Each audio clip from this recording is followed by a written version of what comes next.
அவர் பார்த்துட்டு இருக்காரு எல்லாத்தையும். ஐயோ என் சிஷியன் ஆயிட்டே, அவன் இது வரைக்கும் தெரிய என் பாலகனாய் பல தீமைகள் செய்து விட்டான், இருந்தாலும் போதும் என்னிடத்துல வந்து என் திருவடியில விழுந்துட்டான், நான் தான் அவனுக்கு ஆச்சாரியன், அவன் சிஷியன் வந்துட்டான்னா நம்முடைய முழு வாழ்க்கை பொறுப்பையும் அவரிடத்துல ஒப்படைத்துகிறோம்.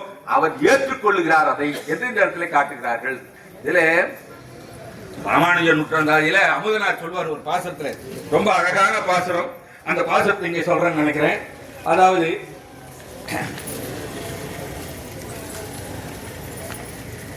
தேரிய மா ஞானமுடன் திருக்கோளூரில் சித்திரையில் சித்திரனால் ஆதிரினால் வந்துதித்த ஆரியனால் அன்புடனே குருகூர் நம்பிக்கை அனவரத அந்தரங்க அடிமை செய்து மாறனை அல்லால் மற்றும் மறந்தும் தேவு மற்ற அறியேன் என்னும் மதுரகவியன்னு நம்முடைய மதுரகவியை பற்றி நம்ம வேதாந்த தேசிகன் சொன்ன பாசுரம்.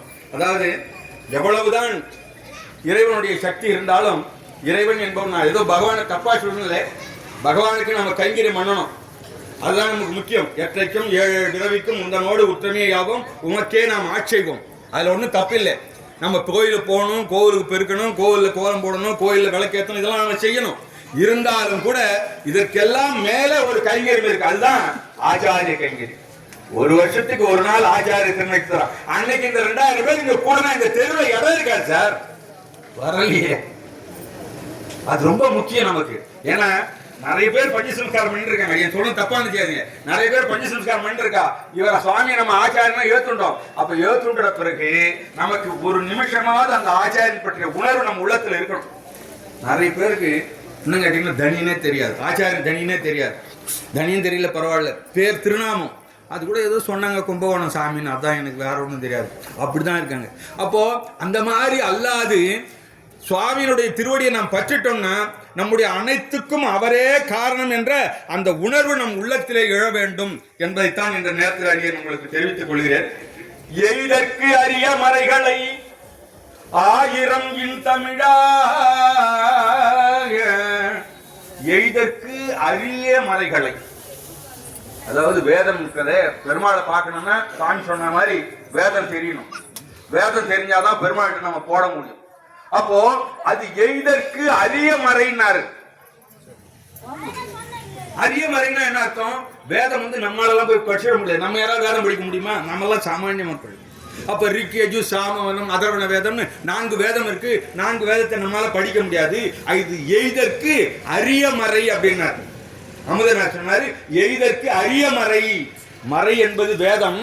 அந்த வேதத்துல எல்லா விஷயமும் பெருமாளை பற்றி சொல்லியிருக்கு. ஆனா அந்த வேதத்தை நம்மளால படிச்சு அதன் மூலமா பெருமாளை நாம போய் அடைஞ்சிடவான்னா அது முடியாது. காரணம், அதுக்கு நிறைய சட்ட திட்டங்கள்லாம் இருக்கு. வேதத்தை இந்த இடத்துல தான் சொல்லணும், இப்படிதான் சொல்லணும், இன்னார் தான் சொல்லணும், இன்ன நேரத்துல தான் சொல்லணும், அதுக்கு விதிமுறைகள்லாம் இருக்கு. ஏன்னா வேதத்தை எல்லாரும் சொல்லிவிட முடியாது. ஆண்கள் தான் சொல்லணும், பெண்கள் சொல்லணும், திட்டங்கள் இருக்காது. அப்பேற்பட்ட வேதம், அந்த வேதத்தை நாம சொல்லி பெருமாளை அடைஞ்சிடலாம்னா அது முடியாத காரியம். இன்னொரு மேல போய் சொல்றான், வேதமே இன்னும் பெருமாளை கண்டுபிடிக்கவில்லை, அது அளவிட முடியாததாக. அப்போ அதன் மூலமாகவே வேதமே வேதத்தை அறிய முடியாது இருக்கின்றபடியினாலே அந்த பெருமாளை இந்த வேதத்தை கொண்டு நாம் அடைவோம் என்பது முடியாத காரியமாக இருக்கின்றபடியினாலே அவர் சொல்றார் அமுதனார், எய்தற்கு அரிய மறைகளை ஆயிரம் இன் தமிழாள்.